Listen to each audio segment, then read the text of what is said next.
Welcome back to OpenLine. We have with us Senator Katrina Robinson. She is a Democrat from Memphis. She's a member of the Senate Judiciary Committee. That committee for the last 2 days has heard testimony about banning abortion in the state of Tennessee. A bill was sent to summer study, and it discusses banning abortion in the state of Tennessee. That was what we've heard testimony on in the last 2 days in that Senate committee. Lots of calls, so let's go back to the phones. Let's go to Erin. Hello, Erin. Hi. Hi. What's on your mind? Hi. I just wanted to say, as someone who values human life, I still believe that people should be able to have abortions. But I believe that there should be more money put into the system to educate women and give them psychological help when making the decision of whether to terminate a pregnancy or not. Okay. All right. Thank you for that. What do you think of what she's saying there? I'm not really sure what she means by psychological help, but I do believe that there should be more money put into education, meaning comprehensive sexual education in our schools, medically accurate sexual education, and not just abstinence-based teaching, which is probably why we have so many unintended pregnancies, because our kids don't know what they're doing. But that's where we are right now in Tennessee. Let us go to Lucy. Hello, Lucy. Hey, y'all. Hey. Hey. Well, first I would like to say this. I'm not really calling in tonight because of what my beliefs are. I'm calling in because of what my aunt's beliefs were. She was born in the late 1800s, and she would spend her summers out on Bell's Bend with one of the most religious men in this city. I think they named a university after him. But she and I had the same beliefs. Personally, I wouldn't have an abortion. Neither would she. But we were both pro-life. I was not pro-life, pro-choice. I was pro-choice before Roe v. Wade was decided. I watched that same woman in the early 80s watching the evening news when in her words, a bunch of old gray-headed men had decided now that they were going to overturn Roe v. Wade. She was up there around the Bethlehem city off of Charlotte back in the day when babies were being unearthed by dogs that had been born and people couldn't take care of them, or the baby starved basically in the uterus. So this is, if you're pro-life, why aren't you going after inducing labor? You know, there are drugs that they give women to induce labor to have a baby on a certain day that cause what they call uterine hyperstimulation. And those contractions come so fast that the baby, and you can explain this, I'm out of my lane on this, there's a nurse or a medical person sitting there, the senator, but that can cause cerebral palsy because of the contractions. Why aren't they going after an induction of labor to save people time or money to schedule the birth of their baby?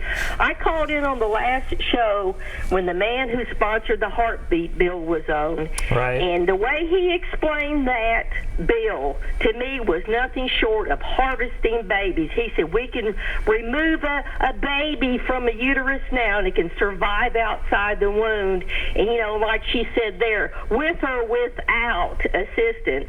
So you're going to harvest a baby from somebody who didn't want to have one. You're going to use these drugs to harvest the baby, and if she has a cesarean section, if she ever wants to, after she's 13 now, maybe she's 30, she wants to have a baby, she could rupture her uterus because of a C-section forced on her, forcing her to harvest this baby because there are plenty of people out there to take care of it.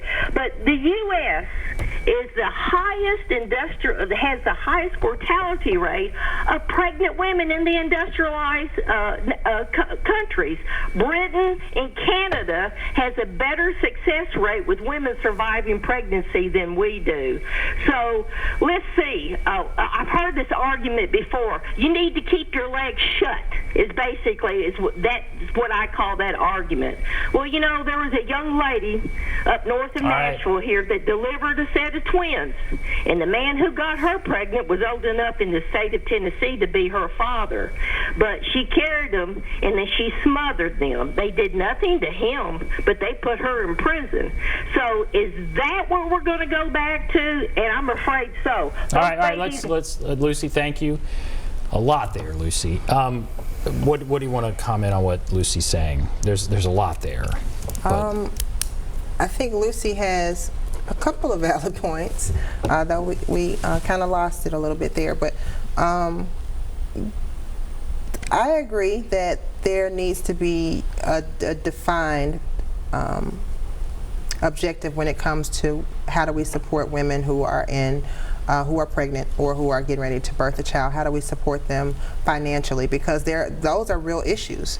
There are babies being found in trash cans. There are babies being buried in the back of closets for young girls who cannot afford abortion on their own or aren't able to talk to their parents.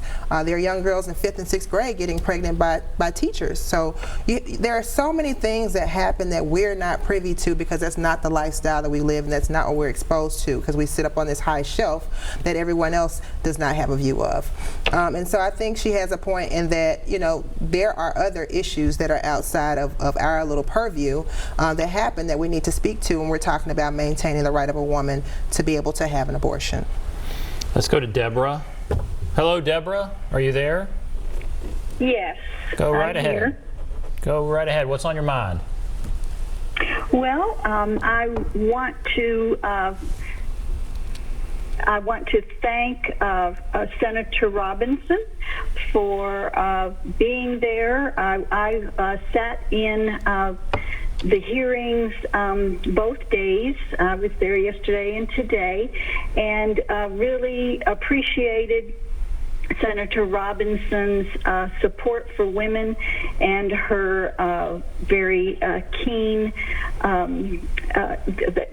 the keen input that she had during the sessions. I am a registered nurse and have cared for families and mothers and children for a long time, and I was concerned that there wasn't really any discussion about the mother or the plight of families, but I would like to ask Senator Robinson, she tried to elicit some discussion about foster care, and the chairman of the committee did not allow the discussion. But my question for Senator Robinson is, what do you think could be done to get your peers in the Tennessee legislature to consider the perspectives of women and unwanted children in our state, and especially those children that are in foster care? Okay. All right, what about that? Thank you, Deborah. And thank you for being there to support this issue. So I serve on the Foster Care Review Board in Shelby County, and you would be just appalled by some of the issues that we have to see with kids that aren't wanted or unwanted pregnancies that lead to children in foster care, and then the difficulty in placing those children, especially children of color, because the older they get, the less likely that it is they're going to be placed in a healthy home. And so what I was trying to get the person that was testifying to explain was what kind of burden is on the foster care system now as it relates to unintended pregnancies and women that give children up for adoption in foster care, and what the implications would be if this bill passed. And some take that as though, oh, well, you're saying the foster care system will be overwhelmed if we ban abortion. That's heartless. No, that's the reality. What happens if a woman doesn't want a child, the woman doesn't want the child. And so if she doesn't want the child, that means she has to carry the baby to term and give it over to someone who can. Our foster care system struggles with placement as it is. What do we do then? That's why I say if we're pro-life, then we support the baby from conception to adulthood. And if we're not supporting them in the means of the state funding more foster care programs, making it easier for these children to be placed, giving incentives for people to participate in the foster care system, then we're not supporting those children that'll be born.